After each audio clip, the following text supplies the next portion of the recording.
ایران کے بادشاہ نے اپنے بیٹے کو پڑھانے کے لیے ایک استاد صاحب کا بندوبست کیا۔ استاد صاحب کو کہا کہ میرے بچے کو دین پڑھائیے، میں چاہتا ہوں کل اس نے عنان حکومت کو سنبھالنا ہے تو یہ دین سے آگاہ ہو جائے، اس کو کچھ سکھائیے، پڑھائیے۔ بہت نیک بزرگ بڑے درویش عالم پڑھانے لگے، اسباق مکمل ہو گئے، دین کے اسباق قرآن مجید پڑھایا، احادیث طیبہ کا درس دیا، اصول فقہ سے روشناس کرایا۔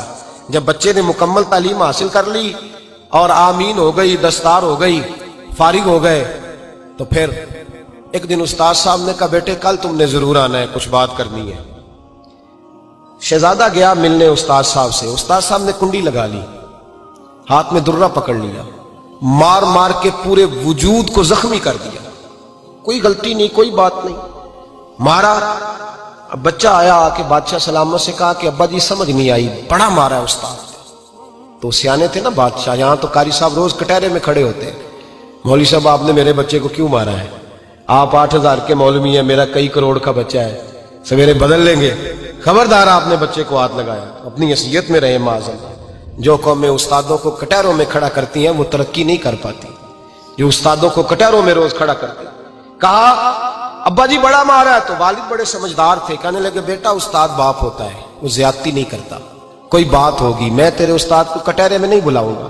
اماں سے بات کی، اماں کہنے لگی بیٹا میں تیرے باپ سے کیسے بات کروں، ڈر آتا۔ وقت گزر گیا، 22 سال بیت گئے، 22 سال گزر گئے، بادشاہ کا انتقال ہوا، شہزادہ تخت پہ بیٹھا، پہلا حکم یہ دیا کہ میرے استاد کو بلاؤ، پہلا حکم۔ استاد جی بوڑھے ہو گئے تھے، چھڑی کے اوپر ٹیک لگا کے آئے اور بھویں سفید ہو کے جھک گئی تھیں، یوں آنکھ کھول کے بڑی مشکل سے دیکھا، کہنے لگے شہزادے حکم ہو۔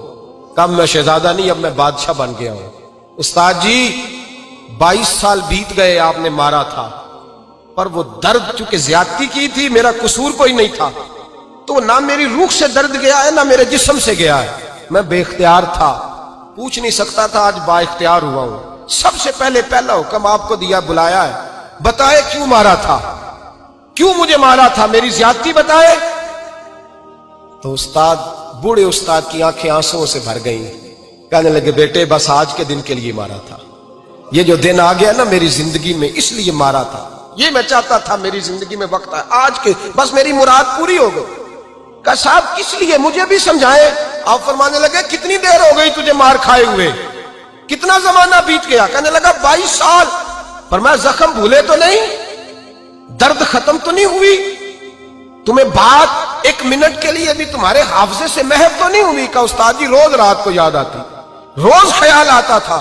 استاد کہنے لگے بھائی تو بے اختیار تھا، پوچھ نہیں سکا، 22 سال تجھے یاد رہا، مجھے پتا تھا تو ایک دن حکمران بنے گا، میں نے تجھے اس لیے مارا تھا کہ بیٹے یاد رکھنا، کسی پہ ظلم نہ کرنا، اگر تجھے 22 سال تک یاد رہا ہے تو جس پر تو ظلم کرے گا اسے بھی قیامت تک یاد رہے گا، اور یہ یاد رکھنا تو آج با اختیار ہوا تو تو نے مجھے بلا لیا ہے، قیامت کے دن غریب با اختیار ہو جائیں گے، مظلوم با اختیار ہو جائیں گے، وہ با اختیار ہوں گے للہ الواحد القہار، رب کریم کی بارگاہ کے اندر ان کا اختیار ہوگا، اکیلے اللہ کی حکمرانی ہوگی، پھر وہ بلائیں گے بڑے بڑے کج کلا، دنیا میں جن کی پگڑیاں اونچی تھیں وہ سر جھکائے کھڑے ہوں گے، دنیا میں جو ڈکٹیٹر بنتے تھے ان کی پشتیں لال ہوں گی، ان کو غدار لکھا جائے گا، قیامت تک نہیں بھولے گا۔ ظلم کرنا تو سوچ سمجھ کے کرنا، اتنا کرنا جتنا تم سہ سکتے ہو، اتنی زیادتی کرنا جتنی قیامت میں تم برداشت کر سکتے ہو۔